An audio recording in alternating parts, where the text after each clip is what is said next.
ಚಾಮುಂಡಿ ಬೆಟ್ಟ ಅಂದರೆ ನಮ್ಮ ರಾಜಕಾರಣಿಗಳಿಗೆ ಗೌರ್ಮೆಂಟ್ ಆಫೀಸರ್ಸ್ಗೆ ಇಷ್ಟೊಂದು ಇಗ್ನೋರೆನ್ಸ್ ಯಾಕೆ ಅಂತ ನನಗೆ ಗೊತ್ತಾಯ್ತಾ ಇಲ್ಲ. ನನಗೇನು ಅಂತಂದರೆ ಲಾಸ್ಟ್ ಇಯರಲ್ಲಿ ಎಷ್ಟು ಜನ ಹೆಣ್ಮಕ್ಳು ಕಣ್ಣೀರು ಹಾಕಿದ್ರು, ಎಷ್ಟು ಜನ ಹೆಣ್ಮಕ್ಳು ಇಡೀ ಶಾಪ ಹಾಕಿದ್ರು, ನಮಗೆ ದೇವ್ರ ದರ್ಶನ ಮಾಡೋಕ್ಕೆ ಬಿಡ್ತಾಯಿಲ್ಲ, ವ್ಯವಸ್ಥೆ ಕರೆಕ್ಟಾಗಿಲ್ಲ ಅಂತ.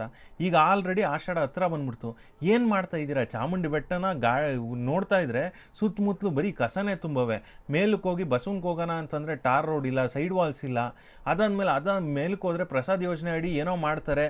ಈ ಸಲ ಆದ್ರೂ ಕ್ಯೂ ಸಿಸ್ಟಮ್ ಇರ್ತದೆ, ಎಲ್ಲರೂ ನೀಟಾಗಿ ಹೋಗಿ ಸುಗಮವಾಗಿ ದೇವ್ರ ದರ್ಶನ ಮಾಡ್ಕೊಬರ್ಬೋದು ಅಂತಂದರೆ 4 ಅಡಿ 5 ಅಡಿ ಪಿಲ್ಲರ್ ಆಗಿದ್ರೆ ಆಮೇಲೆ ನೋಡಿದ್ರೆ ಒಂದು ಶೆಡ್ ಹಾಕಿದ್ರಿ. ಬಿಲ್ಡಿಂಗ್ ಎಲ್ಲಿ ಕಟ್ಟಿದ್ರಿ ನೀವು? ಶೆಡ್ ಹಾಕೋದಕ್ಕೆ ಪಿಲ್ಲರ್ ಯಾಕಪ್ಪ ಆಗಿಬೇಕಾಗಿತ್ತು ನೀವು?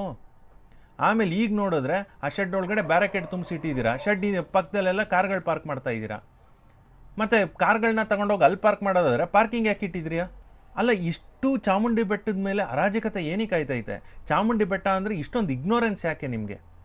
ಚಾಮುಂಡಿ ಬೆಟ್ಟ ಕ್ಲೀನಾಗಿಲ್ಲ, ಸುತ್ತಮುತ್ತ ಕಸ ಬಿದ್ದೊದ್ದಾಡ್ತೈತೆ.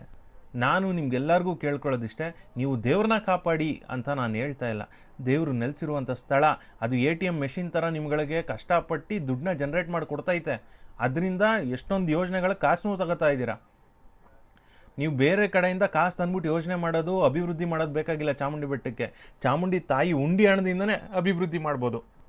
ಅಲ್ಲಿ ಏನಿಲ್ಲ ಅಂತಿಲ್ಲ, ಎಲ್ಲ ಇದೆ. ಆದ್ರೂ ಏನು ಇಲ್ಲದೆ ಇರೋ ಥರ ಮಡಗಿದ್ದೀರ ಚಾಮುಂಡಿ ಬೆಟ್ಟನ. ದಯವಿಟ್ಟು ರಾಜಕಾರಣಿಗಳಿಗೆ, ಸರ್ಕಾರಿ ಅಧಿಕಾರಿಗಳಿಗೆ ಕೇಳ್ಕೊತಾ ಇರೋದಷ್ಟೇ, ಆಷಾಢ ಹತ್ರ ಬರ್ತೈತೆ, ಇನ್ನಾದರೂ ಚಾಮುಂಡಿ ಬೆಟ್ಟದ ಮೇಲೆ ಒಂದು ಸ್ವಲ್ಪ ಗಮನ ಹರಿಸಿ ಅಲ್ಲಿರೋ ಕಸ, ಆಮೇಲೆ ಈ ಭಕ್ತಾದಿಗಳಿಗೆ ಯಾವ ರೀತಿ ದರ್ಶನ ಮಾಡಿಸ್ಬೇಕು ಸುಸಲಿತವಾಗಿ, ಇದ್ರ ಕಡೆ ಯೋಚನೆ ಮಾಡಿ. ಧನ್ಯವಾದಗಳು.